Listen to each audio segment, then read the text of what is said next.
வணக்கம். யோக பயிற்சிக்கு தங்களை அன்புடன் வரவேற்கிறோம். யோகா என்ற சொல் யுஜ் என்ற வேர்ச்சொல்லிலிருந்து வந்துள்ளது. யுஜ் என்றால் இணைத்தல் என்று பொருள். தனி மனித மெய்யுணர்வை பிரபஞ்ச சக்தியுடன் இணைப்பதே யோகா. யோக பயிற்சியை வகுத்து வழங்கியவர் பதஞ்சலி மாமுனிவர். இவரே யோகாவின் தந்தை என கருதப்படுகிறார். பின் தோன்றிய பலர் இதை பாதுகாத்தும் பரப்பியும் வந்தனர். இன்று உலகளவில் கோடிக்கணக்கானோர் யோக பயிற்சி செய்கின்றனர். யோகா தொடர்ந்து செய்வதால் உடல் மற்றும் மன அளவில் பல பலன்கள் உள்ளன என நவீன கால மருத்துவ ஆராய்ச்சிகள் பறைசாற்றுகின்றன. யோகா 4 வகைப்படுகிறது. ஞான யோகா, பக்தி யோகா, கர்ம யோகா, கிரியா யோகா. யோகாவின் படிநிலைகளாக கொள்ளப்படுபவை யம, நியம, ஆசனம், பிராணாயாமம், பிரத்யாகார, தாரணா, தியானம், சமாதி. உடலுக்கு வலிமையும் மனதிற்கு அமைதியையும் உடலில் நோய் எதிர்ப்பு சக்தியை அதிகரிக்கவும் ஆரோக்கிய வாழ்வையும் நல்கும் யோக பயிற்சியை நாமும் தொடர்ந்து செய்து மற்றவர்களும் செய்வதற்கு பரிந்துரைப்போமாக. நாம் பயிற்சி செய்யும் இடம் அமைதியாக இருக்க வேண்டும். உடல் மற்றும் மனம் தளர்வாக இருத்தல் வேண்டும். பெரும்பாலும் வெறும் வயிற்றில் பயிற்சி செய்வதே மிகவும் சிறந்தது. தாங்கள் பலவீனமாக கருதினால் வெதுவெதுப்பான நீரில் தேனினை கலந்து உட்கொள்ளலாம். பயிற்சியின் போது நாம் அணிந்திருக்கும் ஆடை பருத்தியிலும் லேசானதாகவும் பயிற்சிக்கு ஏற்ற வகையிலும் இருத்தல் வேண்டும். உடல் நலம் பாதிக்கப்பட்டிருப்போர் தங்கள் மருத்துவரின் ஆலோசனைப்படியும் அல்லது யோக சிகிச்சையாளரின் ஆலோசனைப்படியும் பயிற்சியினை மேற்கொள்ளலாம். பயிற்சியானது பிரார்த்தனையுடன் தொடங்க வேண்டும். பயிற்சி மெதுவாக செய்தல் வேண்டும். உடலில் ஏற்படும் மாற்றங்களை கவனித்து செய்ய வேண்டும். பயிற்சியில் பூர்ண நிலையின் போது மூச்சை பிடித்துக் கொண்டு செய்யக்கூடாது. உடலினை மிகவும் கஷ்டப்படுத்தியும் செய்யக்கூடாது. பயிற்சியில் உடல் எந்த விதமான அதிர்வும் ஏற்படாத வண்ணம் இருக்கட்டும்.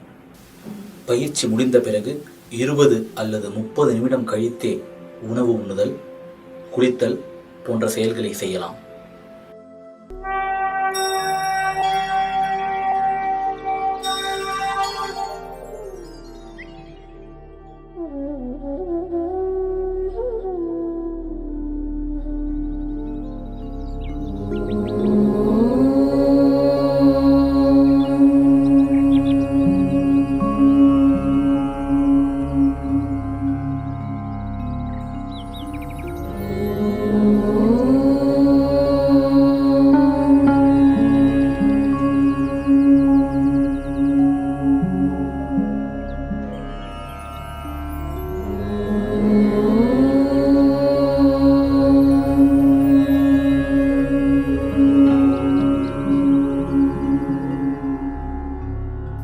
संगच्छध्वं संवदध्वं संगच्छध्वं संवदध्वं संवो मनांसि जानता संवो मनांसि जानता देवाभागं यथा पूर्वे देवाभागं यथा पूर्वे संज्ञानाना उपासते संज्ञानाना उपासते संज्ञानाना उपासते संज्ञानाना उपासते संज्ञानाना उपासते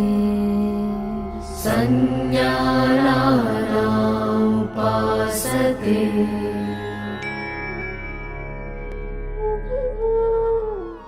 சூட்சும பயிற்சிகள். உடலினை தளர்த்துவதற்கான பயிற்சிகள். இது கழுத்துக்கான பயிற்சி. கழுத்தினை முன் மற்றும் பின்பக்கமாக வளைத்தல். கவனம்: அதிகமான கழுத்து மற்றும் தோள்பட்டை வலி உள்ளவர்கள் இப்பயிற்சியினை தவிர்க்கவும். மூச்சை வெளியே விட்டபடி மெதுவாக தலையை முன்னோக்கி வளைப்போம். நமது தாடை பகுதியானது நெஞ்சில் படும்படியாக இருக்கட்டும். மெதுவாக மூச்சை உள்ளே இழுத்தபடி தலையை பின்னோக்கி வளைப்போம். முழுமையாக தலை பின்னே சென்ற பிறகு மூச்சை மெதுவாக வெளியே விட்டபடி தலையை முன்னோக்கி மீண்டும் வளைப்போம். தாடை நெஞ்சில் படட்டும். இதே பயிற்சியினை மீண்டும் ஒரு முறை செய்வோம்.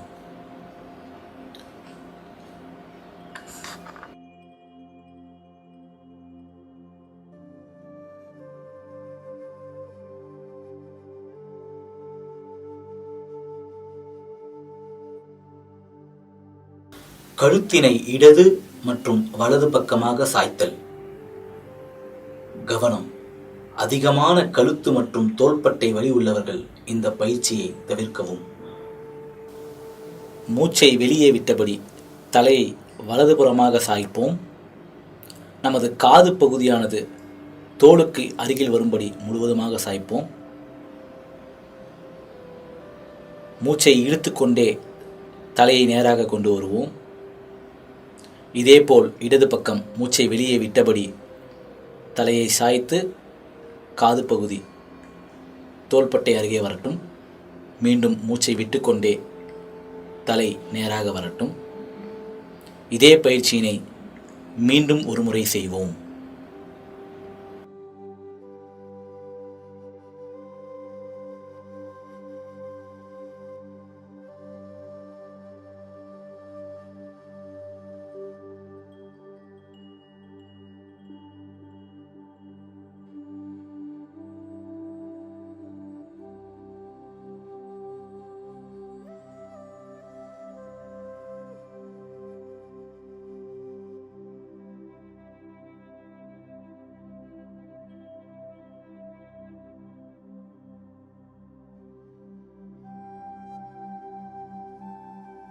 கழுத்தினை இடது மற்றும் வலதுபுறமாக திருப்புதல்.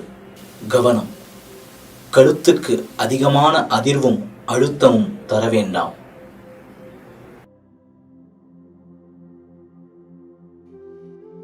மூச்சை வெளியே விட்டபடி தலையை வலதுபுறமாக திருப்புவோம்.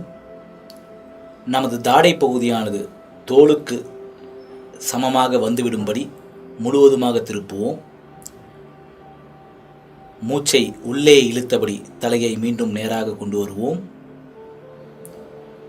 இதே வேளையை இடதுபுறம் மூச்சை வெளியே விட்டபடி மெதுவாக தலையை திருப்புவோம். மூச்சை வெளியே விட்டபடி தலையை நேராக கொண்டு வருவோம். இதே பயிற்சியினை மீண்டும் ஒரு முறை செய்வோம்.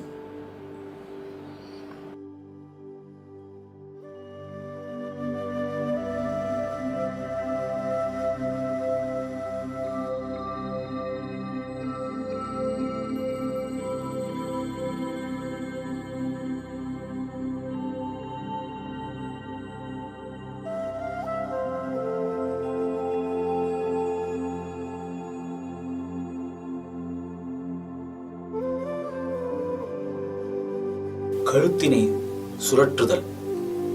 கவனம்: கழுத்து மற்றும் தோள்பட்டை வலி உள்ளவர்கள் கவனத்தோடு செய்ய வேண்டும். தலையை முன்னால் குனிந்து தாடை பகுதி நெஞ்சில் படும்படி வைத்துக் கொள்வோம். மெதுவாக தலையை வலதுபுறமாக சுழற்றுவோம். மூச்சை இழுத்துக்கொண்டே தலையானது பின்புறம் வரை செல்லட்டும். முழுவதுமாக பின்னே சென்ற பிறகு மூச்சை வெளியே விட்டபடி இடதுபுறமாக முன்பக்கம் கொண்டு வருவோம். மீண்டும் ஒரு முறை வலதுபுறமாக மூச்சை இழுத்துக்கொண்டே தலை பின்பக்கம் செல்லட்டும். மெதுவாக மூச்சை விட்டபடி தலை இடது பக்கமாக முன்புறம் வரட்டும். இதே பயிற்சியினை இடதுபுறமாக செய்வோம். மூச்சை இழுத்தபடி தலை இடது பக்கமாக சுழற்றி பின்பக்கம் வரட்டும். மூச்சை விட்டுக்கொண்டே தலை வலதுபுறமாக சுற்றி முன்பக்கம் வரட்டும். மீண்டும் ஒரு முறை மூச்சை இழுத்துக்கொண்டே இடதுபுறமாக.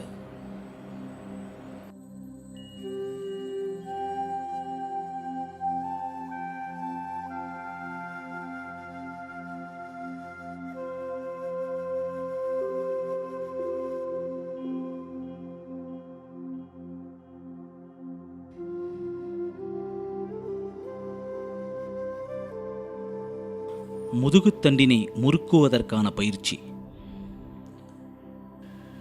கைகள் இரண்டையும் மெதுவாக முன்னால் உயர்த்துவோம். உள்ளங்கைகள் இரண்டும் ஒன்றை ஒன்று பார்த்தவாறு இருக்கட்டும். மெதுவாக வலதுபுறமாக இடுப்பின் மேலுள்ள பகுதியை திருப்புவோம். மூச்சை வெளியே விட்டபடி நேராக உடலை கொண்டு வருவோம். மீண்டும் உடலை இடதுபுறமாக திருப்புவோம். மூச்சை வெளியே விட்டபடி உடல் நேராக வரட்டும். இதே பயிற்சியினை மேலும் ஒரு முறை செய்வோம்.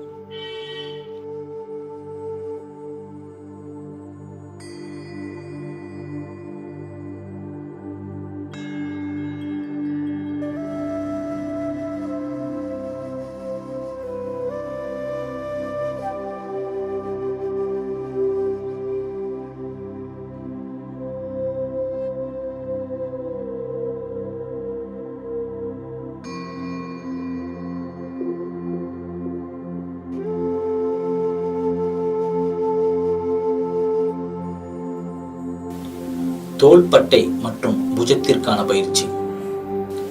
கவனம். தோள்பட்டை வலி உள்ளவர்கள் கவனத்தோடு செய்ய வேண்டும். மெதுவாக மூச்சை உள்ளே இழுத்தபடி கைகள் இரண்டையும் மேல் நோக்கி உயர்த்துவோம்.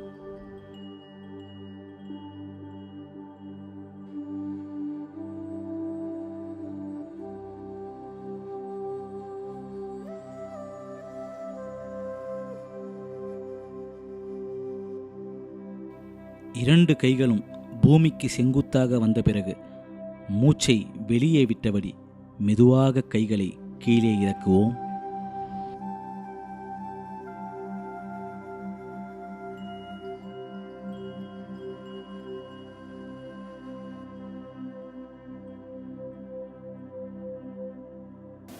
தோள்பட்டையை சுழற்றுதல். கைகளை மெதுவாக உயர்த்தி பக்கவாட்டில் வைத்துக்கொள்வோம். கைகளை மடக்கி விரல்கள் தோளின் மீது வைத்துக்கொள்வோம். கைகளை மெதுவாக சுழற்றுவோம். கைகள் முட்டிகள் இரண்டும் ஒன்றாக சேரட்டும்.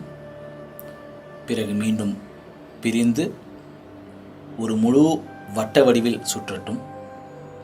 மீண்டும் ஒரு முறை இதே பயிற்சி செய்வோம்.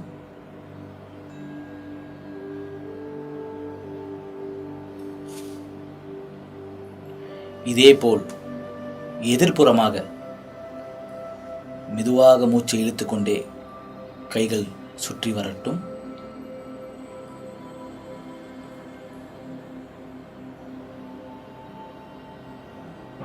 மீண்டும் ஒரு முறை இதே பயிற்சியை செய்வோம்.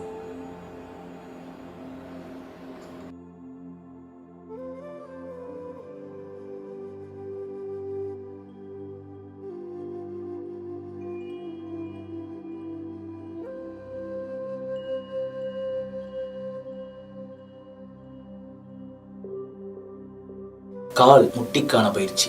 கவனம். உடல் பருமனாக இருப்பவர்கள், கீழ்வாதம், மூட்டு வலி உள்ளவர்கள் கவனத்தோடு செய்ய வேண்டும். மூச்சை உள்ளே இழுத்தபடி கைகள் இரண்டையும் பூமிக்கு சமமாக கொண்டு வருவோம். ஒரு நாற்காலியில் அமர்வது போல் மூச்சை விட்டுக்கொண்டே மெதுவாக உட்காருவோம். மூச்சை இழுத்தபடி உடல் நேராக ஆகட்டும். இதே பயிற்சியினை மீண்டும் ஒரு முறை செய்வோம்.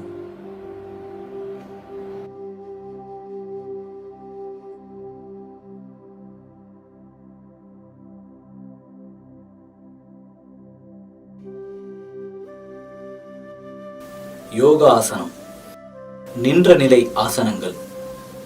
சமஸ்திதி, அதாவது யோகா ஆசனங்கள் செய்வதற்கு தயார் நிலையில் நிற்பது.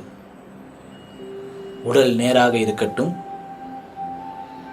கால்கள் ஒன்றாக சேர்த்து கைகள் இரண்டும் தொடையுடன் சேர்ந்தபடி,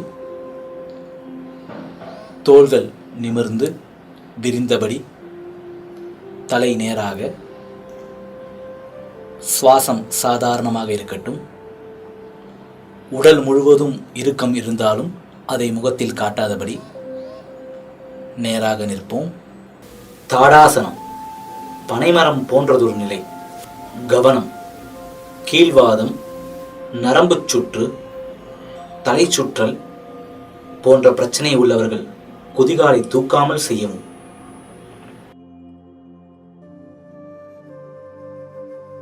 சமஸ்திதியில் உடல் நேராக இருக்கட்டும். மூச்சை உள்ளே இழுத்தபடி கைகள் இரண்டும் பக்கவாட்டில் பூமிக்கு இணையாக வரட்டும். மூச்சை மெதுவாக வெளியே விட்டபடி கைகள் இரண்டையும் திருப்புவோம். மெதுவாக மூச்சை இழுத்துக்கொண்டே கைகள் இரண்டும் ஒன்றோடு ஒன்று சேரட்டும்.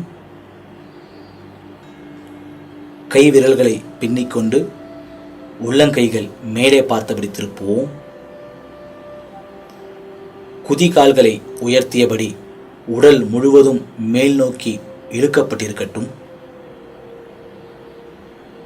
இதுவே பூர்ணமான நிலை. சாதாரண மூச்சில் அசைவின்றி சில வினாடிகள் இருப்பதற்கு முயற்சி செய்வோம். மெதுவாக குதிகால்களை கீழே இறக்குவோம். கைகளை திருப்பி மூச்சை வெளியே விட்டபடி கைகளை பொறுமையாக பிரிப்போம். பூமிக்கு சமமாக கைகள் வந்த பிறகு மூச்சை உள்ளே இழுத்தபடி கைகளை மெதுவாக திருப்புவோம்.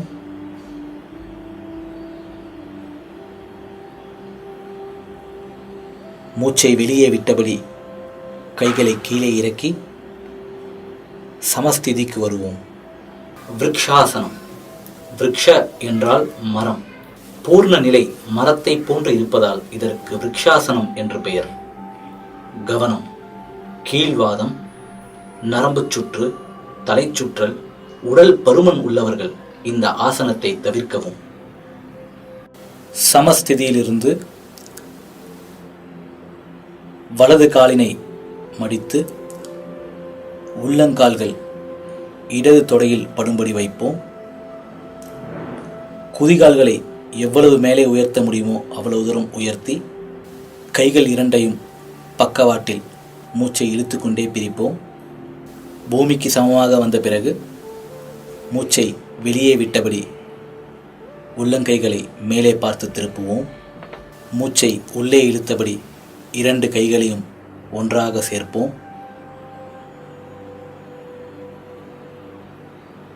இதுவே பூரணமான நிலை. சில வினாடிகள் இந்நிலையில் இருப்பதற்கு முயற்சி செய்வோம்.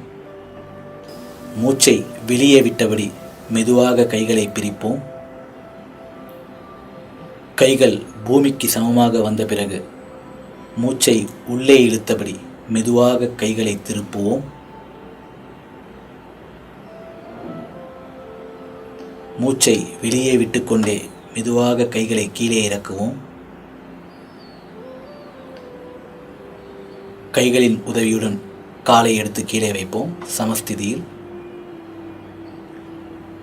இதே பயிற்சியினை இடதுபுறம் செய்வோம்.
பாதஹஸ்தாசனம், கைகளால் கால் பாதத்தை தொடுதல்.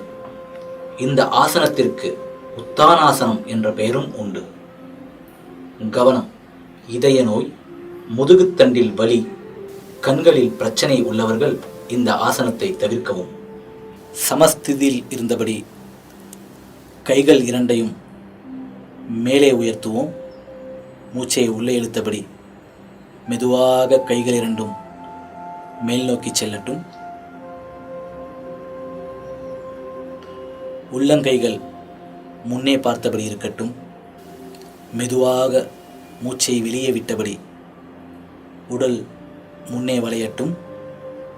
கைகளால் தரையை தொடுவதற்கு முயற்சி செய்வோம். தரையை தொட முடிந்தவர்கள் கால்களின் அருகில் கையை முழுவதுமாக வைப்பதற்கு முயற்சி செய்வோம். முகம் கால்களின் மேல் படுவதற்கு முயற்சி செய்யட்டும். இதுவே பூர்ணமான நிலை. சாதாரண மூச்சுடன் சில வினாடிகள் இந்நிலையில் இருப்போம். மூச்சை உள்ளே இழுத்தபடி உடலை நிமிர்த்தி கைகளை மேல் நோக்கி கொண்டு செல்வோம்.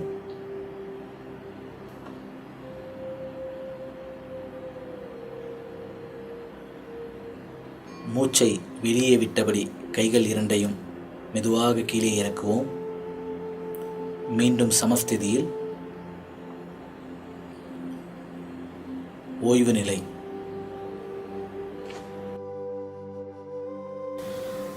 அர்த்த சக்கராசனம். அர்த்த என்பதன் பொருள் அரை. இந்த ஆசனம் அரை சக்கரம் போல் உள்ளதால் அர்த்த சக்கராசனம் என்று பெயரிடப்பட்டுள்ளது. கவனம்: இதய நோய், நரம்பு சுற்று பிரச்சனை உள்ளவர்கள் இந்த ஆசனத்தை தவிர்க்கவும். சமஸ்திதியிலிருந்து கைகள் இரண்டையும் இடுப்பின் பின்புறம் வைத்துக்கொள்வோம். மெதுவாக மூச்சை இழுத்தபடி உடலை பின்னோக்கி வளைப்போம். இடுப்பிற்கு மேலுள்ள பகுதி மட்டுமே வளையட்டும். இடுப்பிற்கு கீழே உள்ள பகுதி, கால்கள் நேராக இருக்கட்டும். முழுமையாக வளைந்த பிறகு தலையை முழுவதுமாக தொங்க விடுவோம். இதுவே பூர்ணமான நிலை. சில வினாடிகள் இந்நிலையில் இருப்போம்.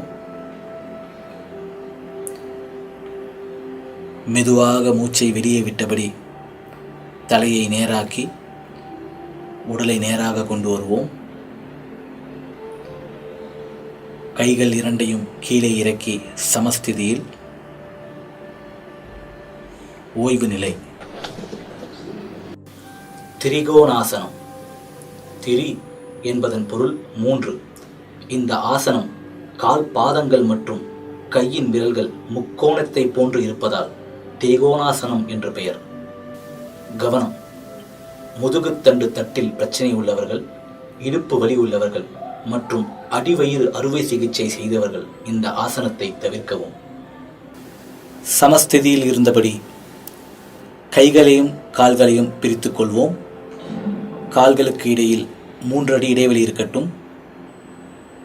வலது காலை வலதுபுறமாக திருப்புவோம். மெதுவாக உடலை வலதுபுறமாக சரித்து மூச்சை வெளியே விட்டபடி கைகளை கால்களின் அருகே வைப்போம். இடது கை வலது கைக்கு மேலே செங்குத்தாக இருக்கட்டும். தலையை திருப்பி இடது கையை பார்ப்போம். இதுவே பூர்ணமான நிலை. சில வினாடிகளின் நிலையில் இருப்பதற்கு முயற்சி செய்வோம். தலை நேராக வரட்டும். உடலினை நேராக நிமிர்த்துவோம். திரும்பிய வலது காலை மீண்டும் நேராக திருப்புவோம். இதே போன்றதொரு வேலையை இடது புறமாக செய்வோம். இடது கால்களை திருப்பி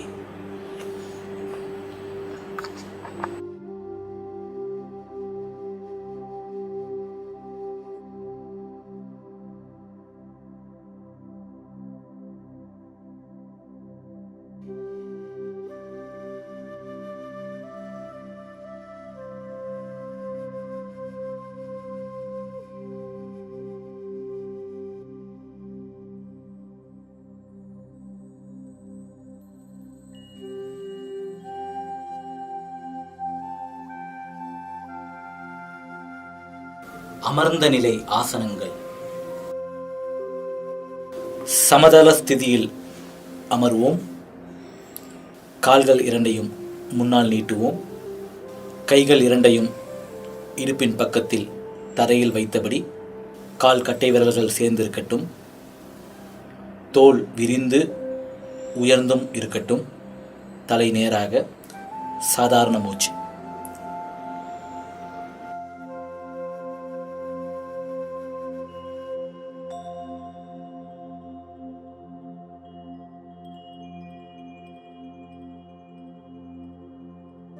சற்றே கைகளை திருப்பி கால்களை விரித்து ஓய்வாக இருத்தல் ஓய்வு நிலையாகும்.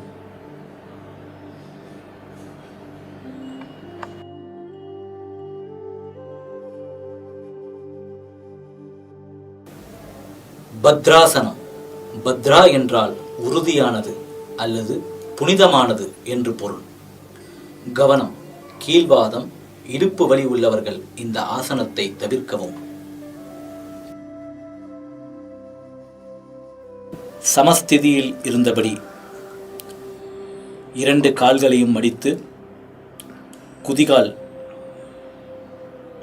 நமது தொடைப்பகுதிக்கு அருகே கொண்டு வந்து இரண்டு முட்டிகளையும் தரையில் பட வைக்க முயற்சி செய்வோம். இரண்டு கைகளையும் பின்னிக்கொண்டு கால்களை பிடித்துக் கொள்வோம். உடல் நிமிர்ந்து இருக்கட்டும். இதுவே பூர்ணமான நிலை. சாதாரண மூச்சில் சிறிது நேரம் இந்நிலையில் இருப்பதற்கு முயற்சி செய்வோம்.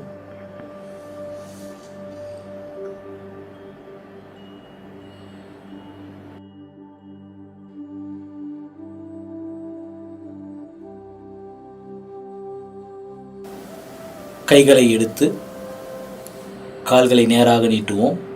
மீண்டும் சமதள ஸ்திதி, ஓய்வு நிலை.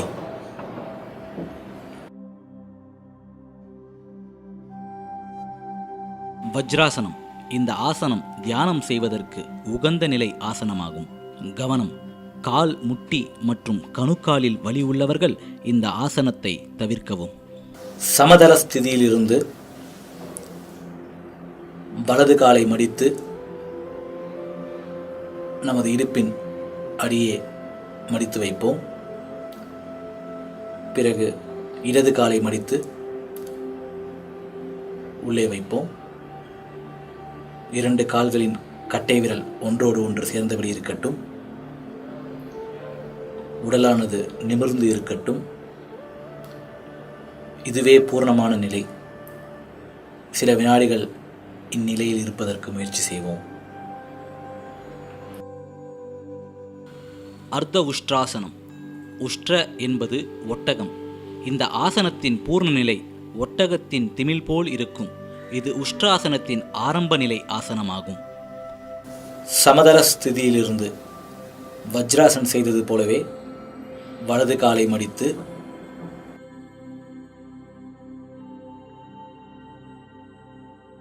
பிறகு இடது காலை மடித்து நிமிர்ந்து உட்காருவோம். கால் முட்டிகளுக்கு இடையே சிறிது இடைவெளி இருக்கட்டும். கைகள் இரண்டையும் இடுப்பிற்கு பின்புறமாக வைத்து இடுப்பின் மேலுள்ள பகுதி வளையட்டும். பார்வை பின்னால் பார்ப்போம். இதுவே பூர்ணமான நிலை. சில வினாடிகள் இந்நிலையில் இருப்போம்.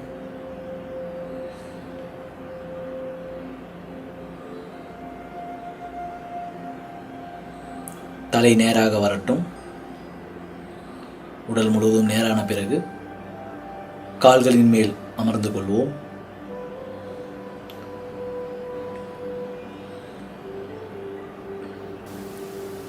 மீண்டும் சமதள ஸ்திதிக்கு வருவோம். வலது காலை நீட்டி பிறகு இடது காலை நீட்டி ஓய்வு நிலை. உஷ்ட்ராசனம். உஷ்ட்ர என்றால் ஒட்டகம் என்று பொருள். ஒட்டகத்தில் உள்ள திமில் போல் இருப்பதால் உஷ்ட்ராசனம் என பெயர். கவனம். குடல் இறக்கத்தினால் பாதிக்கப்பட்டிருப்பவர்கள் இந்த ஆசனம் செய்ய வேண்டாம். சமதள ஸ்திதியிலிருந்து வஜ்ராசன் செய்வது போலவே வலது காலினை மடித்து பிறகு இடது காலினை மடித்து உடலினை நிமிர்த்தி நேராக இருப்போம். 2 முட்டிகளுக்கு இடையேயும் சிறிது இடைவெளி இருக்கட்டும். வலது கையினை உயர்த்தி பின்பக்கமாக வலது காலின் பாதத்தை தொட்டு விடுவோம். இதேபோல் இடது கையினை உயர்த்தி பின்பக்கமாக இடது பாதத்தின் தொட்டுவிட்டு பார்வை பின்னோக்கி இருக்கட்டும். உடல் முழுவதும் முன்னே தள்ளுவதற்கான முயற்சி இருக்கட்டும். இதுவே பூர்ணமான நிலை. சாதாரண மூச்சுடன் சில வினாடிகள் இந்நிலையில் இருப்போம். தலை நேராக வரட்டும். இடது கைகளை முன்னே கொண்டு வருவோம்.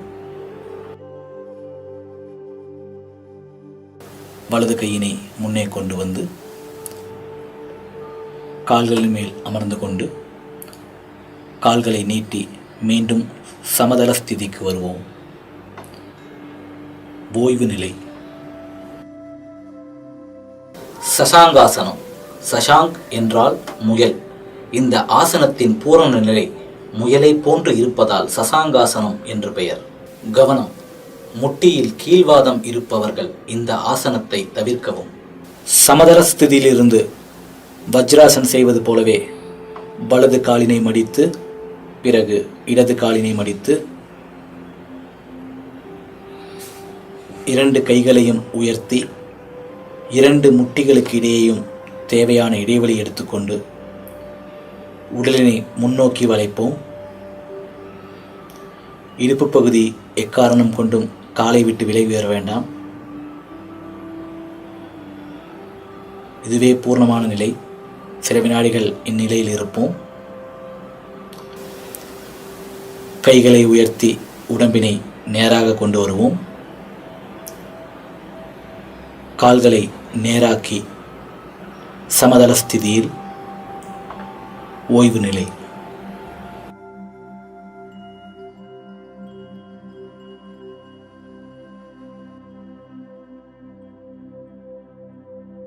உத்தான மண்டுகாசனம். உத்தான என்றால் நிமிர்ந்த, மண்டுக என்றால் தவளை. இந்த ஆசனத்தின் பூர்ண நிலை தவளை நிமிர்ந்த நிலை போன்று இருப்பதால் இந்த பெயர். கவனம். முட்டியில் கீழ்வாதம் இருப்பவர்கள் இந்த ஆசனத்தை தவிர்க்கவும். சமதள ஸ்திதியிலிருந்து வஜ்ராசன் செய்வது போலவே வலது காலினை மடித்து பிறகு இடது காலினை மடித்து 2 கால் முட்டிகளையும் எத்தனை தூரம் விரிக்க முடியுமோ அவ்வளவு விரித்துக் கொள்வோம்.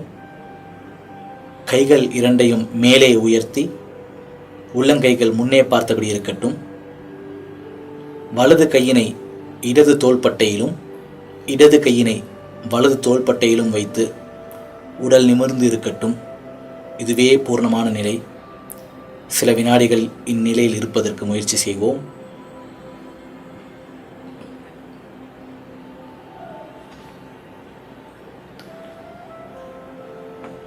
இடது கையினை உயர்த்துவோம். வலது கையினை உயர்த்துவோம். கைகள் 2ஐயும் பக்கவாட்டில் கீழே கொண்டு வந்து விடுவோம். கால்களை ஒன்றாக சேர்த்து மடித்த கால்களை நேராக்கி சமதள ஸ்திதியில் ஓய்வு நிலை.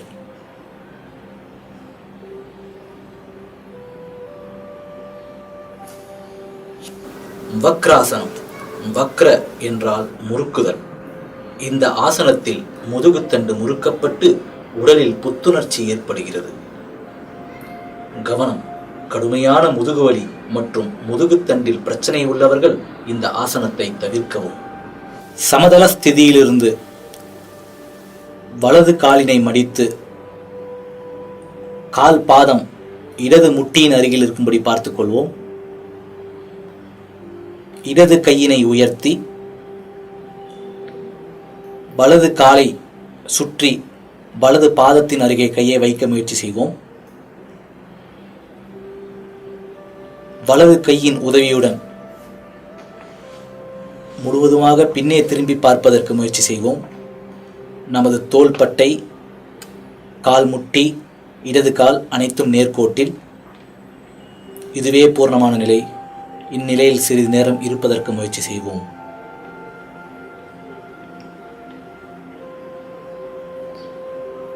உடலினை நேராக திருப்புவோம். இடது கையினை உயர்த்தி வலது காலினை நீட்டிக்கொள்வோம். இதே செயலினை இடதுபுறமாக செய்வோம்.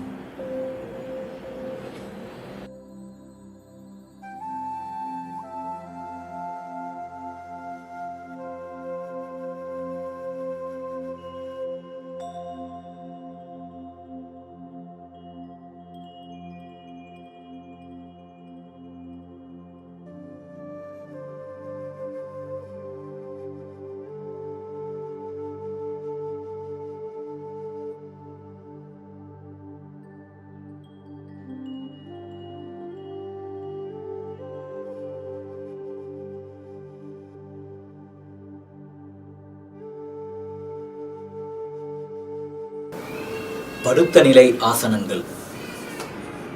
மகராசனம். மகர என்றால் முதலை.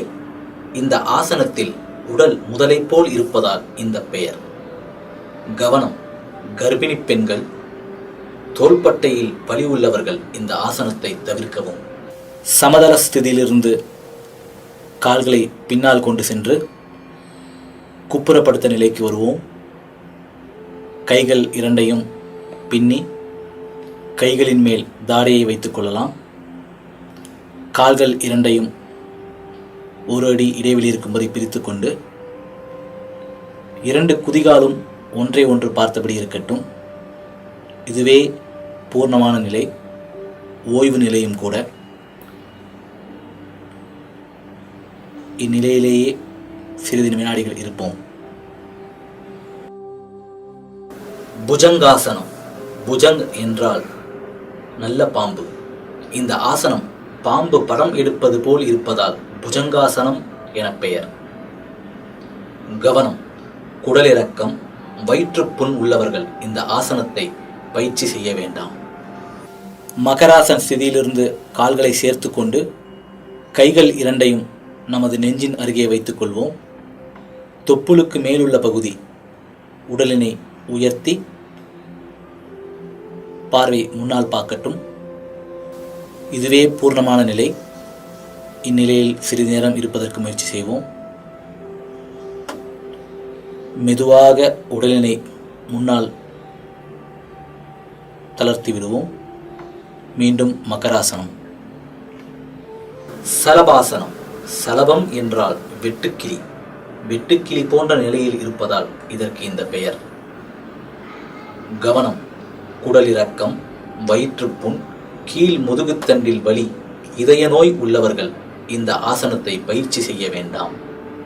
மகராசனிலிருந்து கால்களை சேர்த்துக் கொள்வோம். கைகள் இரண்டையும் நமது தொடையின் அருகில் வைத்துக் கொள்ளலாம். நமது தாடை பகுதி தரையில் படும்படி வைத்துக் கொள்வோம்.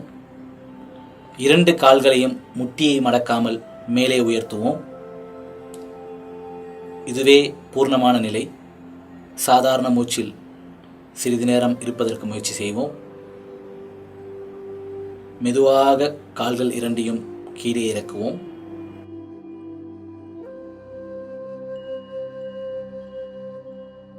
மீண்டும் மகராசன். சேதுபந்தாசனம். சேதுபந்தம் என்றால் மேம்பால வடிவம். இந்த ஆசனத்தின் பூர்ண நிலை ஒரு மேம்பாலம் போல் இருப்பதால் இந்த பெயர். கவனம்: குடலிறக்கம், வயிற்றுப்புண் உள்ளவர்கள் இந்த ஆசனத்தை பயிற்சி செய்ய வேண்டாம். சமதள ஸ்திதியிலிருந்து நேராக படுத்துக்கொள்வோம். இரண்டு கால்களையும் மடித்து உள்ளங்கால்கள் தரையில் படும்படி வைத்துக் கொள்வோம். தேவைக்கேற்ப லேசாக இடைவெளி விட்டுக் கொள்ளலாம்.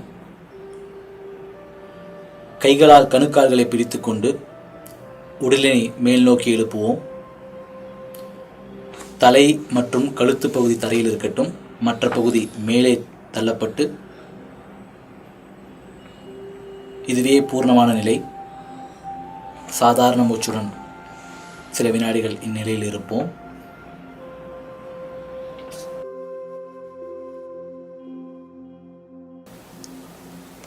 மெதுவாக உடலினை கீழே இறக்கி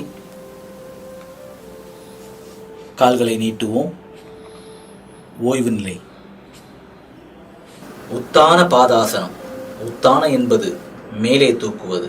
பாதம் என்றால் கால்கள். மல்லாந்து படுத்த நிலையில் கால்களை மேலே தூக்குவதால் இந்த பெயர். கவனம். அதிக இரத்த அழுத்தம் உள்ளவர்கள் இந்த ஆசனத்தை ஒரு கால் மாற்றி ஒரு கால் செய்து பழகுவோம். 2 கைகளின் 2 உள்ளங்கை பகுதிகளையும் தரையில் பதித்து அதன் ஆதாரத்தில் 2 கால்களையும் 45 டிகிரி மேலே உயர்த்துவோம்.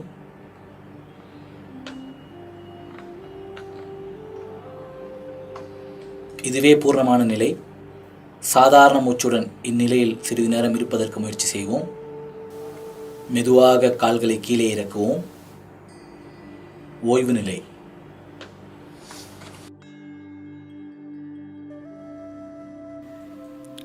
அர்த்த ஹலாசனம். அர்த்த என்பது பாதி, ஹல என்றால் கலப்பை. இந்த ஆசனத்தின் பரிபூர்ண நிலை கலப்பையில் பாதி நிலை போல் இருப்பதால் இதை அர்த்த ஹலாசனம் என்று அழைக்கிறோம். கவனம். குடலிறக்கம், அடிவயிறு மற்றும் கீழ் முதுகுத்தண்டில் வலி உள்ளவர்கள் இந்த ஆசனம் செய்வதை தவிர்க்கவும். நேராக படுத்தபடி உள்ளங்கைகளை இடுப்பின் அருகே பூமியை பார்த்தவாறு வைத்துக்கொள்வோம். அதன் ஆதாரத்தில் 2 கால்களையும் உயர்த்தி செங்குத்தாக 90 டிகிரியில் இருக்கும்படி பார்த்துக்கொள்வோம். மெதுவாக மூச்சை இழுத்துக்கொண்டே கால்கள் மேலே செல்லட்டும். இதுவே பூர்ணமான நிலை. சில வினாடிகள் இந்நிலையில் இருப்பதற்கு முயற்சி செய்வோம்.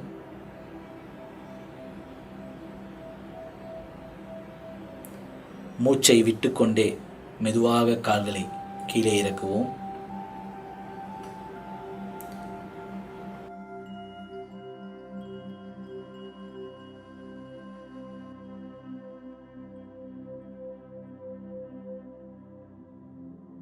ஓய்வு நிலை. பவனமுக்தாசனம். பவன என்றால் வாயு, முக்த என்றால் வெளியேற்றுவது. வயிறு மற்றும் குடலில் உள்ள வாயுக்களை வெளியேற்றுவதால் பவனமுக்தாசனம் எனப்படுகிறது. கவனம். அடிவயிற்றில் பாதிப்பு, குடலிறக்கம், இடுப்பு வலி உள்ளவர்கள் இந்த ஆசனம் செய்வதை தவிர்க்கவும். நேராக படுத்தபடி 2 கால்களையும் மடித்து தொடைகள் நெஞ்சருகே வைத்துக்கொண்டு 2 கைகளாலும் கால்களை பிடித்துக்கொள்வோம். தலையை உயர்த்தி தாடை கால் முட்டியில் படும்படி வைப்போம். இதுவே பூர்ணமான நிலை. இந்நிலையில் சில வினாடிகள் இருப்பதற்கு முயற்சி செய்வோம். தலையை மெதுவாக கீழே இறக்குவோம். கைகள் கால்களை விடுவிக்கட்டும். கால்களை மெதுவாக முன்னே தள்ளி நேராக படுப்போம். சவாசனம். இந்த ஆசனத்தின் பூர்ண நிலை சவத்தை போன்று இருப்பதால் சவாசனம் என பெயர். நேராக படுத்தபடி உடல் முழுவதும் தளர்வாக இருக்கட்டும். 2 கைகளும் நமது உடலிலிருந்து சற்று தூரத்தில் தள்ளி வைப்போம். உள்ளங்கைகள் 2ம் வானத்தை பார்த்தபடி இருக்கட்டும். நமது கால்களின் இடையே சற்று இடைவெளியானது இருக்கட்டும். தலை எவ்வாறு வைத்து கொண்டால் லேசாகவும் ஓய்வாகவும் இருக்குமோ அவ்வாறு வைத்துக்கொள்வோம். உடல் முழுவதும் தளர்வான நிலை.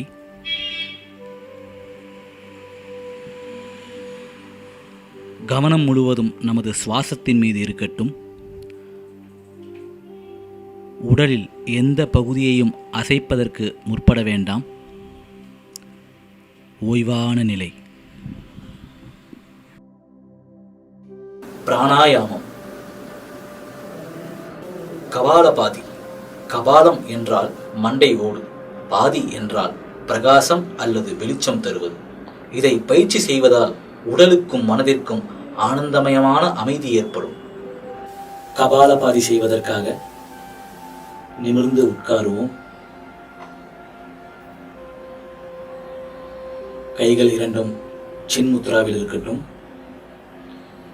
மெதுவாக மூச்சை உள்ளே இழுத்தபடி முழுவதும் மூச்சை இழுத்த பிறகு தொடர்ந்து மூச்சை அடி வயிற்றிலிருந்து வெளியே தள்ளுவோம். 20 முறை செய்ய போகிறோம்.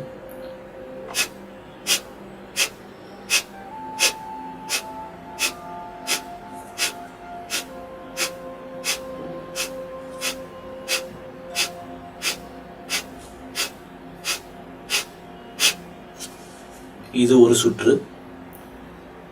மீண்டும் மூச்சை உள்ளே இழுத்து 2 சுற்றுகள் இதே போல் செய்வோம்.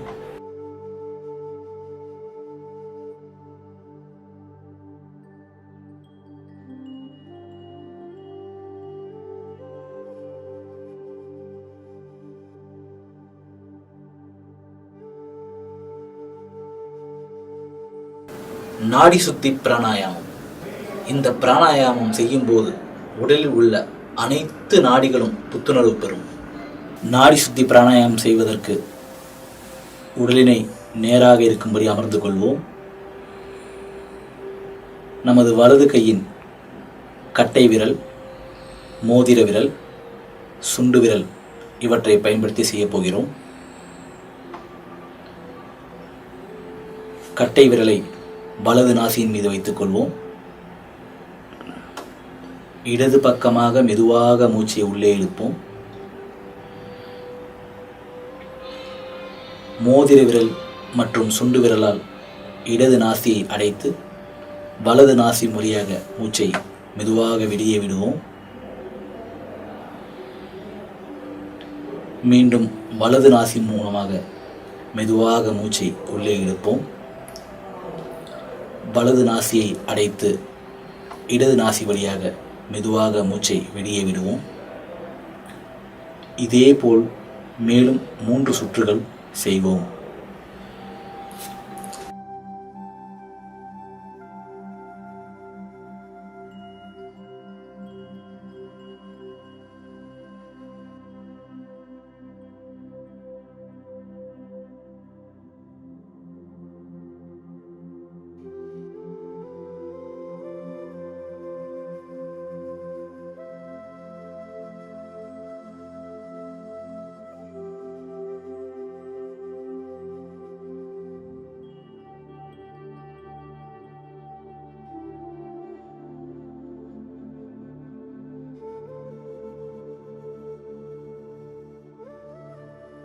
ஷீதலி பிராணாயாமம். ஷீதலி என்றால் குளுமை, அமைதியான மற்றும் உணர்ச்சியற்ற என்ற பொருளும் உண்டு. இந்த பிராணாயாமம் செய்வதால் உடலும் மனமும் குளுமையடையும். கவனம்: சளி, இருமல் மற்றும் தும்மல் இருப்பவர்கள் இந்த பிராணாயாமம் செய்வதை தவிர்க்கவும். ஷீதலி பிராணாயாமம் செய்வதற்காக நிமிர்ந்து அமர்ந்து கொள்வோம். கைகள் இரண்டும் சின்முத்திரையில் இருக்கட்டும். நமது நாக்கினை ஒரு குழல் போல் செய்து சற்றே வெளியே நீட்டி நாக்கின் மூலமாக மெதுவாக காற்றை உள்ளே இழுப்போம். சில்லென்ற காற்று உள்ளே வருவதை நம்மால் உணர முடியும். நாக்கை உள்ளே வைத்து வாயினை மூடி மெதுவாக மூச்சினை மூக்கின் வழியாக வெளியே அனுப்புவோம். இதே பயிற்சியினை மீண்டும் 2 முறை செய்வோம்.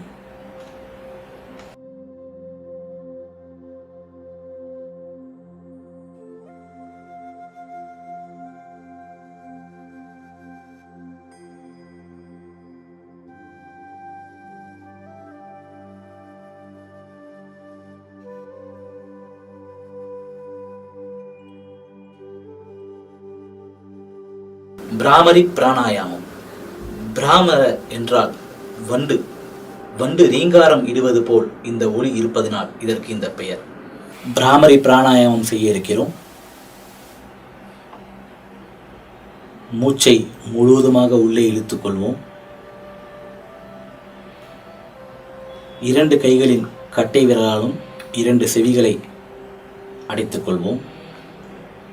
நமது ஆள்காட்டி விரல்களை கண்ணுக்கு மேலேயும், நடுவிரலை கண்ணுக்கு கீழேயும், மோதிர விரலை உதட்டிற்கு மேலேயும், சுண்டு விரலை உதட்டிற்கு கீழேயும் வைத்துக்கொள்வோம்.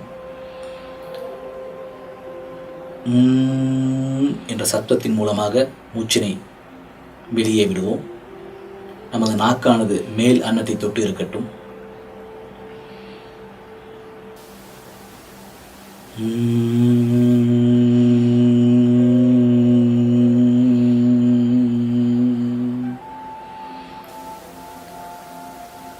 இதே பயிற்சியினை மேலும் 2 முறை செய்வோம்.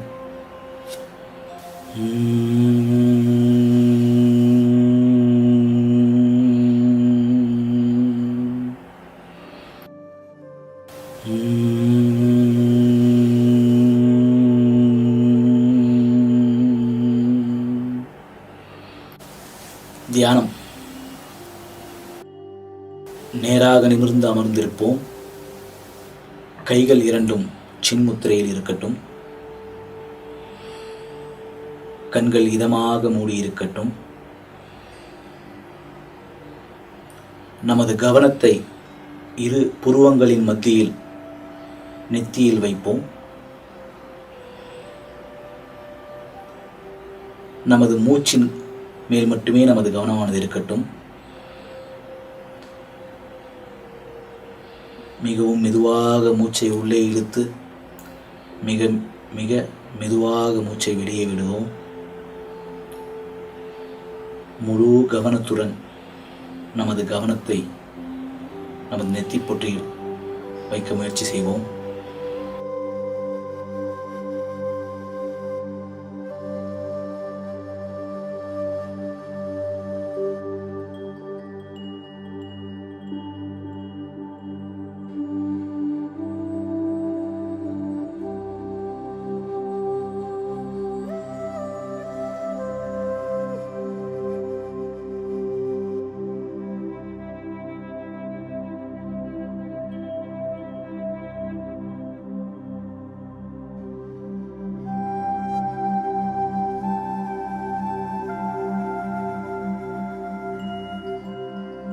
நாம் உறுதிமொழியேற்போம்.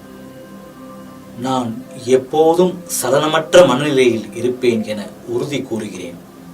இந்த சமநிலையில்தான் சுய முன்னேற்றம் சிகரத்தை ஈட்டுகிறது. தனி மனித வாழ்விலும், குடும்பத்திலும், பணிபுரிகின்ற இடத்திலும், சமுதாயத்திலும் மற்றும் உலக அளவிலும் அமைதியும் ஆரோக்கியமும் நல்லிணக்கமும் ஓங்க கடமையாற்றுவேன் என நான் உறுதியேற்கிறேன்.